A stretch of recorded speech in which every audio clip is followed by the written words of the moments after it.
we doing? Be happy to answer any questions that I can. How nice was it to see Garyon back in the mix today? Yeah, it's great to see Garyon out there. He healed quicker than anybody expected. It's a credit to him and our training staff. We need him to get some work. How did you look out there? Just moving around. How did you look just moving around for not having practice for a couple of weeks? Pretty good. I mean, I was surprised he had the full pads on. Honestly, we limited him. We'll give him more and more here each day as he gains some confidence, being back on the field with pads on. It's his first padded practice, by the way. Pretty fluke collision there between Worley and Sean. That happens in football. You know, we're hoping everybody's all right. I'll have an update later, but obviously Darryl left practice. How do you think Shalik played on Friday? You know, Shalik played really well and had some impact plays in the game. And just looking for more consistency and more out of him. He's a guy that has had an interesting career here. He's been on the practice squad. He's been brought back. He's paid the price in the offseason, but he's on our radar now. He did some good things. A lot was made of the inside pass rush, Hall and Hurst. When you look at the film for the first game, what did you see? What did you like out of those two guys? Well, first play, PJ came in. He got a sack. He batted a ball down, so he was disruptive. I thought Maurice had some really good rushes. He didn't get a sack, but he got home. Does that music bother you guys? It does bother me, yes. Yeah, I was pleased with it. I think it's an area that we've gone out to try to improve, and we got a long way to go, but there were some good signs. What are the areas that you want to see them work at most for you guys? Both sides of the ball? Those two guys, Hurst and Hall, what are the areas where they need to? Well, I think conditioning, number one. If you're going to be a great defensive tackle, you got to get yourself in premier shape because it's tough. And I think you got to defend a lot of different kinds of plays, getting off double teams, trap blocks, executing stunts. And winning when you're one-on-one against really good players is not as easy as it appears. I know this applies to probably any player on the roster, but how integral is it to see Connor's coach and I mean, in that sense, he did some positives on Friday. What did he show today? Well, he did some positive things. I like the look in his eye. I thought he was confident. He was in control. And again, he moved the football team, did some good things.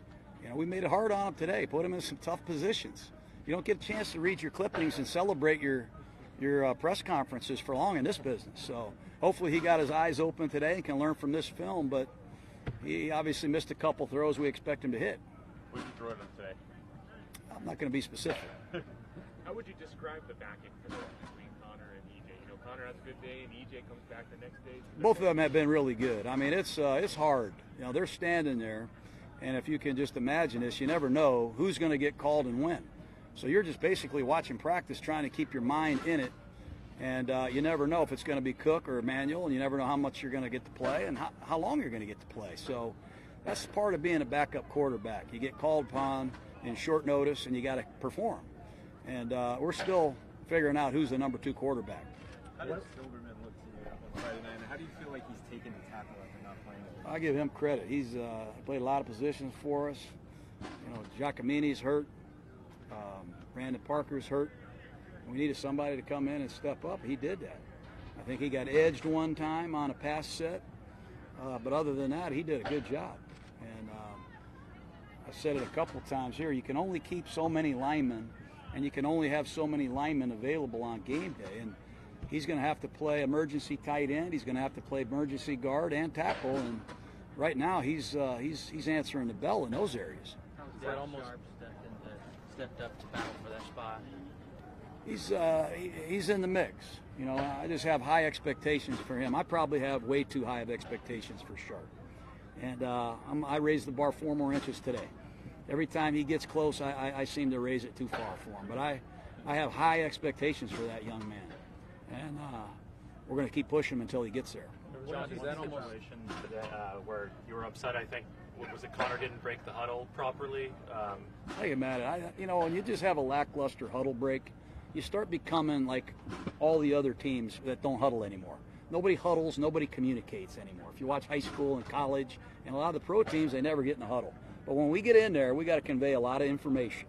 And when we get out of there, we got to break the huddle together and crisply so we can get lined up and get moving. And I put that on the center. and I put that on a quarterback, and I guess I got a little upset. With all the injuries, John, that you guys have been suffered on the offensive line, how important is what Tom Cable is doing with these guys?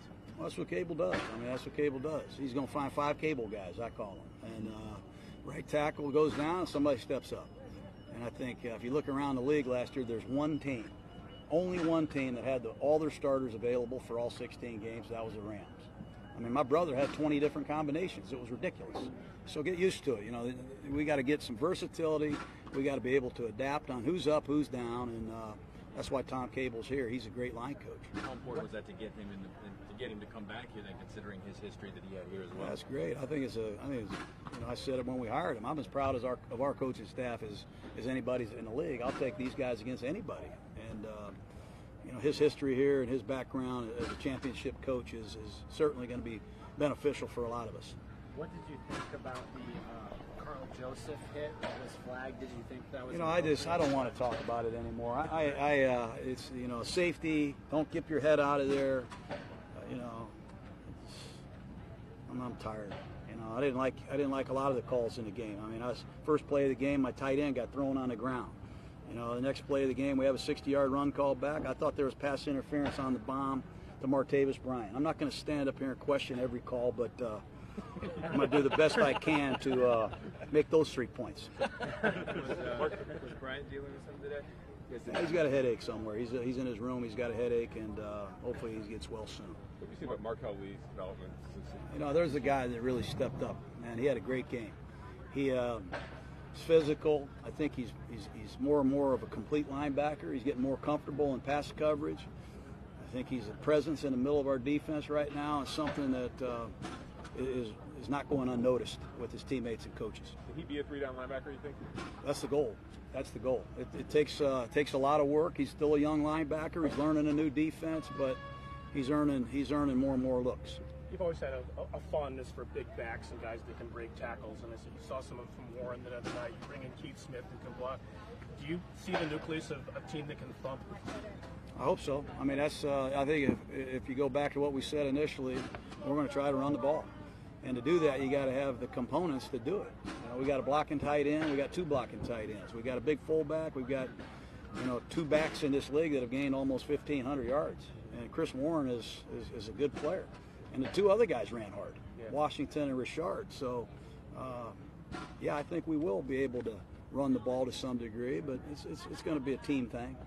Breno has missed the brunt of training camp. What's the nature of his absence? Just a knee, you know. He still has some pain and some swelling in his knee, and it's improving, and hopefully we get him out soon.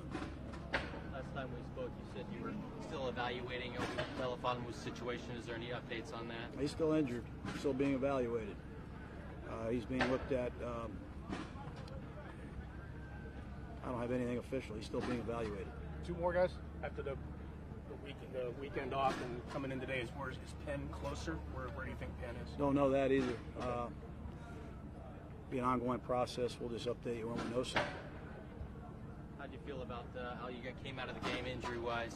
Pretty good. I mean, we had a number of players that couldn't play going into the game. I'm anxious to get Gilchrist back out here and Conley. I'm anxious to see Arden Key. You know, we need to get Brandon Parker on this field and play in the games. We had a number of guys that were unable to play. Hopefully we could get them up and get them going against the Rams a little bit. But we came out pretty good. Pretty good indeed. Sounds good. Okay. All right, guys. Have a great day. You.